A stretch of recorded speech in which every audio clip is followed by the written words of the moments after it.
বিরুদ্ধে কথা বলেছিল, কিন্তু জামাত ইসলামী এমন একটি রাজনৈতিক দল যারা মাঠে নামতে পারে, ঘরে ফিরতে জানে না।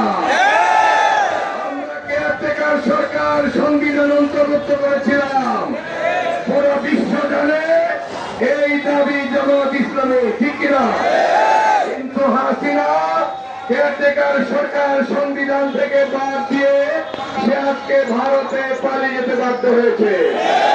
তারা বলছেন পিয়ার বুঝেন না, তারা বলেন পিয়ার কি মাথায় দেয় না গায়ে দেয়, তারা নাকি বুঝেন না। যারা পিয়ার বুঝবেন না তাদেরকে হাসিনার মতো প্যাসিস্ট হয়ে ভিন্ন দেশে পালিয়ে যেতে হবে। জামাত ইসলামী সবচেয়ে বেশি জোর জুলুমের শিকার হয়েছিল। 5 জন শীর্ষ নেতা ফাঁসির মঞ্চে গিয়েছে, অন্যায়ের কাছে আপত্তি করেছিল। 5 শতাধিক নেতা কর্মী শহীদ হয়েছিল, অন্যায়ের কাছে কি জামাত আপত্তি করেছিল?